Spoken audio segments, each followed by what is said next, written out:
다 같이 찬송가 369장을 부르면서 수요 예배를 시작하도록 하겠습니다.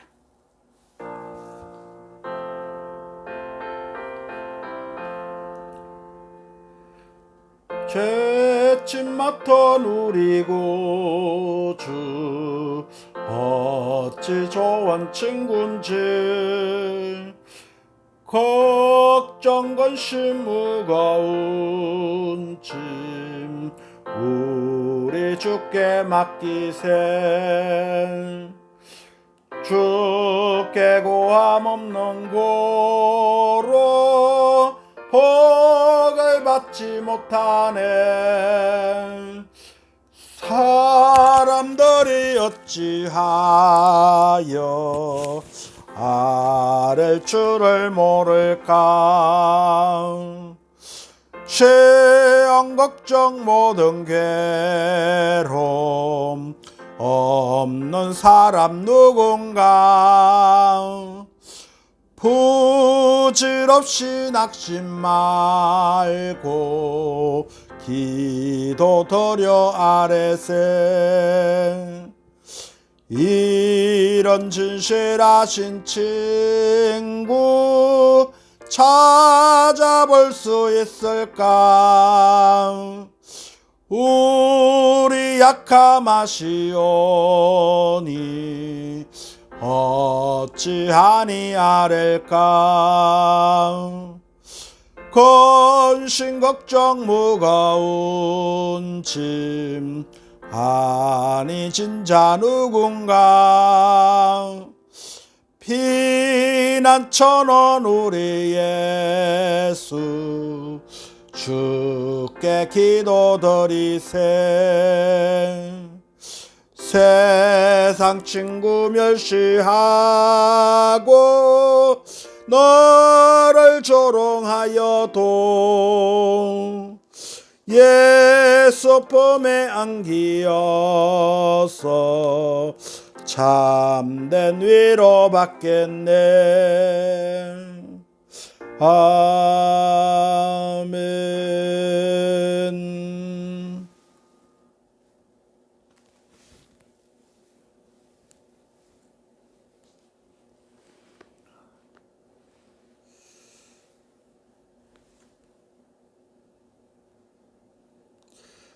하나님의 말씀은 시편 109편 21절 한 절 말씀만 봉독을 하겠습니다.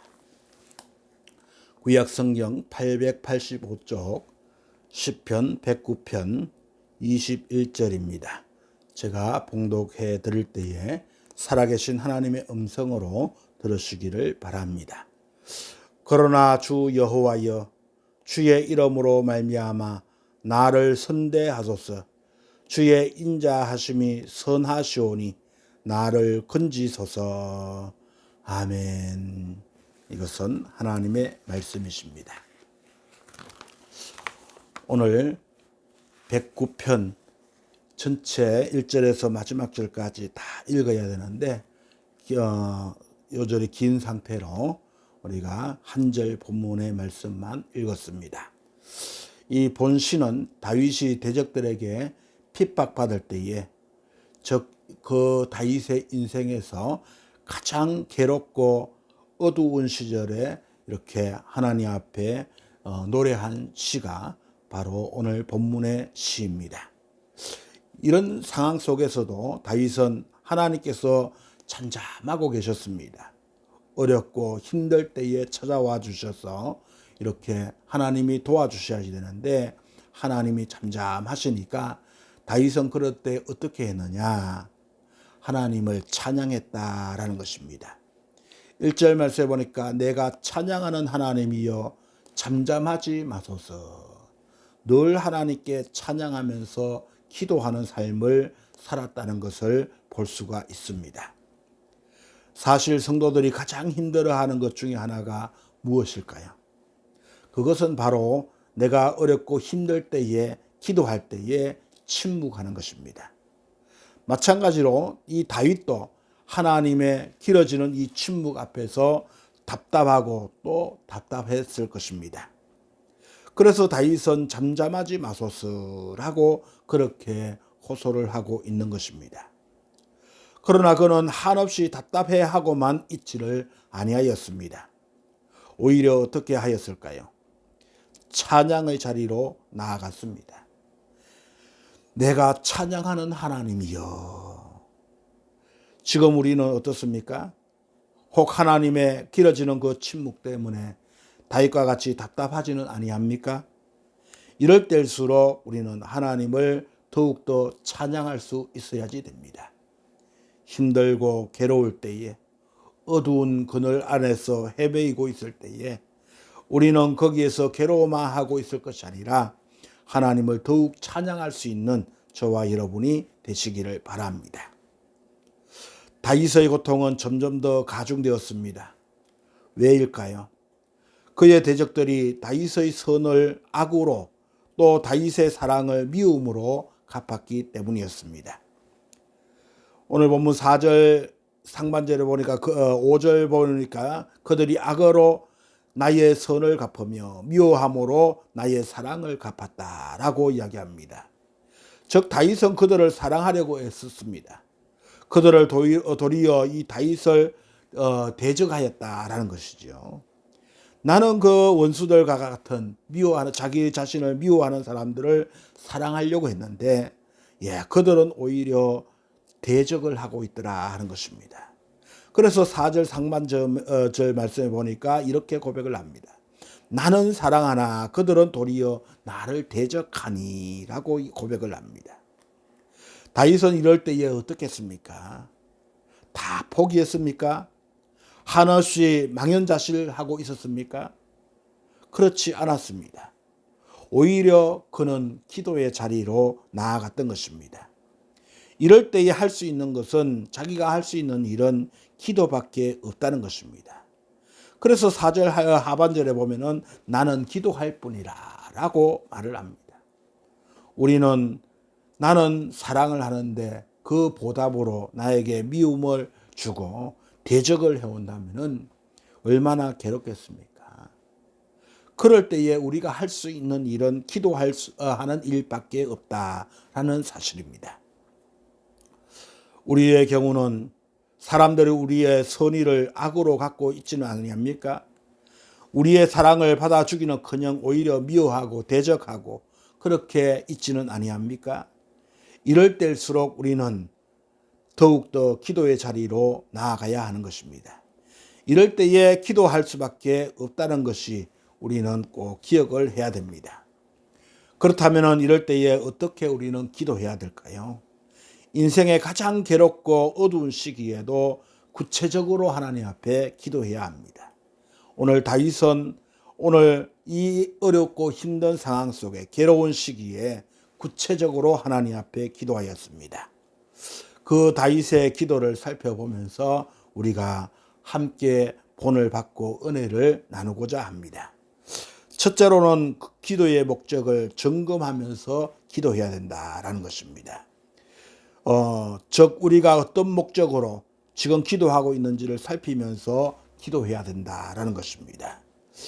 오늘 본문 7절 하반절에 그의 기도가 죄로 변하게 하시며, 이 말은 어째서입니까? 악한 목적으로 기도하는 것은 하나님 앞에서 죄가 되기 때문입니다.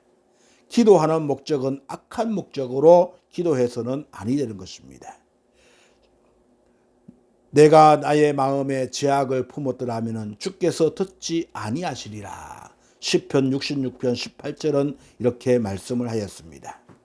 잠언 15장 29절에도 여호와는 악인을 멀리하시고 악인의 기도는 의인의 기도는 들으신다라고 말씀을 합니다. 그리고 요한복음 9장 31절 말씀에도 하나님이 죄인의 말을 듣지 아니하시고 경건하여 그의 뜻대로 행하는 자의 말은 들어주시는 줄을 우리가 아나이다 라고 말을 합니다. 한마디로 말하게 되면은 악한 목적을 가지고 기도를 하게 되면은 하나님께서 들어주시지 아니하시고 침묵하고 계시지만은, 그러나 하나님의 뜻이 무엇인지 이렇게 점검을 하면서 내가 하나님의 뜻대로 목적을 두고 기도하게 되면은 응답을 해 주신다 하는 이런 말씀인 것입니다. 그렇다면 지금 우리는 어떻게 하나님 앞에 기도하고 있습니까? 혹 악한 목적을 가지고 기도하고 있지는 아니합니까? 이럴 때일수록 더욱더 우리의 기도의 목적을 점검해 보아야 됩니다. 특별히 이 다윗처럼 사랑을 이렇게 가지고 그렇게 그들에게 다가갔는데 오히려 그들은 미움으로 자기를 갚았습니다. 선으로 갚으려며 또 미워하는 그러한 마음을 이렇게 없애야 하는데 그렇지 않았다 하는 것이지요. 그렇기 때문에 악한 심정을 가지고 악한 목적으로 우리는 이럴 때에 기도하기가 쉬운 것입니다. 그러나 다윗은 그렇지 아니하고 자기 자신의 기도를 점검하면서 하나님의 뜻이 무엇인가, 이럴 때일수록 하나님의 뜻이 무엇인가 라고 기도하였던 것입니다. 두 번째로는요, 우리의 연약함을 고백하면서 하나님 앞에 기도해야 됩니다. 즉 우리에게는 현재의 상황을 해결할 수 있는 힘과 능력이 전혀 있지 않음을 고해야 된다라는 것입니다. 그러니까 어떤 문제가 당면해 오고 또 일이 닥치게 되면은 하나님, 나는 이런 문제를 해결할 수 있는 능력이 전혀 없습니다. 하나님께서 도와주셔야지 됩니다. 라고 하는 이런 전적인 자기 현재의 연약함을 인식을 해야 된다라는 것입니다. 다윗은 이렇게 이야기합니다. 나는 가난하고 궁핍하여 나의 중심이 상함이니이다. 나는 석양 그림자같이 지나가고 또 메뚜기같이 불려가오며 금식함으로 내 무릎이 흔들리고 내 육체는 수척하오며 나는 또 그들의 비방거리라. 그들이 나를 보면 머리를 흔드나이다. 22절에서 25절에 이렇게 고백을 하고 있습니다. 사실 신앙생활의 큰 장애물 중에 하나는 과연 무엇일까요? 그것은 바로 내 힘으로 뭔가 해결할 수 있다고 하는 이런 생각을 하는 것입니다. 이런 생각을 가지고 있는 한 우리는 하나님을 전적으로 의지할 수가 없는 것입니다. 하나님께서 우리를 위해 행하시는 일들의 방해만 될 것이라는 것을 우리는 꼭 기억을 해야지 됩니다. 사랑하는 성도 여러분, 여러분은 어떻습니까? 아직도 여러분의 힘으로 해결할 수 있다고 하는 것이 생각이 됩니까? 여전히 내 능력만으로 헤쳐나갈 수 있다고 믿고 있습니까? 명심하시기 바랍니다. 우리의 한계 상황이 곧 하나님께서 일하실 때입니다. 오늘 우리의 교회 일도 마찬가지고 내 가정의 일도 마찬가지고 직장과 사업의 일도 마찬가지입니다. 내 힘으로 할 수 있는 능력은 아무것도 없다고 하는 것을 우리는 고백할 줄 알아야 됩니다. 그때에 하나님이 역사하시는 것입니다. 그래서 나에게 이르기를 내 은혜가 내게 족하도다. 이는 내 능력이 이 약한 데서 온전하여 짐이라 라고 고린도후서 12장 9절은 말씀을 하고 있습니다. 사랑하는 성도 여러분, 나는 아무것도 할 수 없습니다. 하나님만이 할 수 있습니다. 이런 신앙 고백이 있으시기를 주님의 이름으로 축원합니다. 세 번째, 우리가 기도할 때에는 주의 이름과 인자하심에 의지하여서 기도해야 합니다. 즉 우리는 아무것도 할 수 없으므로 오직 하나님께서 당신의 인자하심을 따라 우리 가운데에서 역사해 달라고 간구해야 합니다. 21절 말씀해 보니까 그러나 주 여호와여 주의 이름으로 말미암아 나를 선대하소서. 주의 인자하심이 선하시오니 나를 건지소서. 26절에는 여호와 나의 하나님이여 나를 도우시며 주의 인자하심을 따라 나를 구원하소서. 다윗은 하나님께서 자신을 선대하시고 건지시며 도우시며 구원해 주시되 무엇을 따라 그리 해달라고 간구하고 있습니까? 하나님의 이름과 그 인자하심입니다. 우리 역시 하나님의 도우심을 구하되 하나님의 이름과 선하신 인자하심에 의지하여서 그리해야 할 것입니다. 한편 다윗은 하나님께서 행하시되 누가 알도록 그리해 달라고 간구하고 있습니까? 다윗을 핍박하고 있는 그러한 무리들입니다. 이것이 주의 손이 하신 일인 줄을 그들이 알게 하소서. 주 여호와께서 이를 행하셨나이다. 27절 말씀에 말씀하고 있습니다. 우리의 경우는 어떨까요? 다윗처럼 하나님께서 우리를 위해 일하시되 모든 사람이 알 수 있도록 해달라고 구하고 있습니까? 이 일은 하나님께서 하신 일이구나. 하나님께서 친히 이 같은 역사를 행하셨구나 하는 이런 고백이 우리에게 있어야지 될 줄로 믿습니다. 마지막으로 우리가 기도할 때는 응답을 확신하면서 기도해야 합니다. 즉 여전히 문제 가운데 있고 여전히 상황이 진전이 없을 수도 있지만은 하나님께서 응답해 주실 것을 확신하면서 우리는 기도해야 된다라는 것입니다. 내가 입으로 여호와께 크게 감사하며 많은 사람들 중에 찬송하오리니 그가 궁핍한 자의 오른쪽에 서서 그의 영혼을 심판하려 하는 자들에게서 구원하실 것이미로다. 다윗은 하나님 앞에 기도하면서 응답의 확신을 가지고 있었습니다. 우리는 기도하면서 응답의 확신을 없이 그저 구하기만 하는 경우들이 많이 있습니다. 어느 교회에서 비가 오지 아니하여서 하나님 앞에 기도했다고 합니다. 통성으로 열심히 기도하면서 하나님 비를 내려주십시오. 내려주실 줄로 믿습니다. 하고 간절하게 기도하고 나갔는데 하나님께서 응답해 주셔서 그래서 소낙비가 내리기를 시작을 하였습니다. 교회 밖에 나가면서 하나님 감사합니다 하는데 그때에 우산을 들고 온 사람은 어린 아이 한 사람밖에 없었다고 합니다. 이것은 무엇을 의미를 합니까? 기도 응답에 확신이 없었던 것입니다. 오늘 우리는 이런 기도를 들을 때가 얼마나 많은지 모릅니다. 반드시 내가 기도하면 응답해 주신다.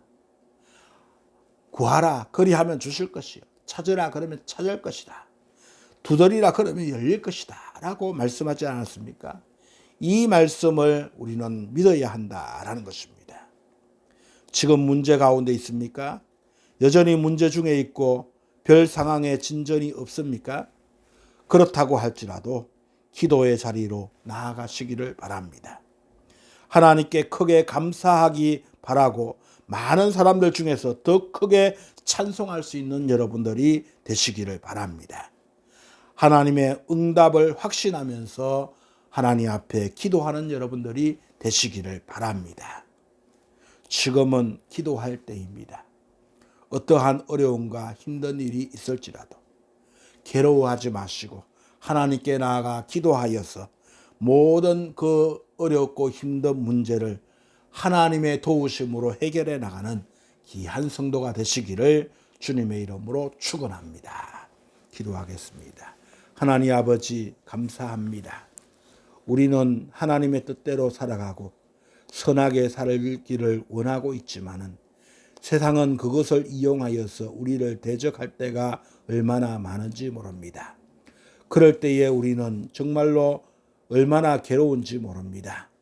이러한 상황 가운데에 우리가 어떻게 기도가 나오겠습니까? 그러나 선한 목적을 가지고 우리는 기도해야 합니다. 하나님 아버지, 기도의 목적이 우리가 잘못되면 안 됩니다. 악한 목적으로 기도하게 되면 응답해 주시지 않는다고 하였습니다. 그리고 우리가 해결할 수 있는 능력은 없다는 연약한 고백을 해야 합니다. 하나님만이 우리를 도와주실 수 있는 분입니다. 하나님 아버지, 그래서 응답을 확신하고 하나님 앞에 기도하는 저희들이 되게 도와주옵소서. 그래서 어떠한 어려움과 힘든 일이 있을지라도 하나님 앞에 부르짖어 기도함으로 말미암아 모든 문제를 해결해 나가는 우리 믿음의 성도들이 다 되게 축복하여 주시옵소서. 이제는 우리 주 예수님의 크신 은혜와 하나님 아버지의 무한하신 사랑과 성령님의 교통하심이 어떠한 문제 앞에서도 하나님 앞에 기도하여서 모두 응답받아 하나님의 그 크신 뜻을 헤아려 하나님께 영광을 돌리며 살기로 다짐하는 사랑하는 성도들 머리 위에, 저들의 가정 위에, 흩어져 있는 자녀들 위에, 생업과 직장과 사업 위에, 우리 희망찬 교회 위에, 나라와 민족 위에 이제로부터 영원토록 함께 하시기를 간절히 축원하옵나이다. 아멘. 예배는 마쳤습니다. 조용히 하나님 앞에 기도하는 시간을 가지겠습니다. 먼저 오늘 말씀을 생각하면서 어렵고 힘든 일이 있고 괴로운 일이 있을지라도 악한 목적을 가지고 그렇게 하는 것이 아니라 기도함으로 말미암아 하나님의 도우심으로 해결받는 이 시간이 되시기 바랍니다. 두 번째로는 여러분들의 가정을 위해서 기도하시고, 세 번째로는 우리 교회를 위해서 기도하시고, 그 다음에 더 나아가서 나라와 민족을 위해서 우리가 기도해야 할 때입니다. 가장 중요한 시기를 맞이하고 있습니다. 하나님 이 나라를 지켜주십시오. 이 나라를 안정되게 해주십시오. 하고 하나님 앞에 간절히 기도하시겠습니다.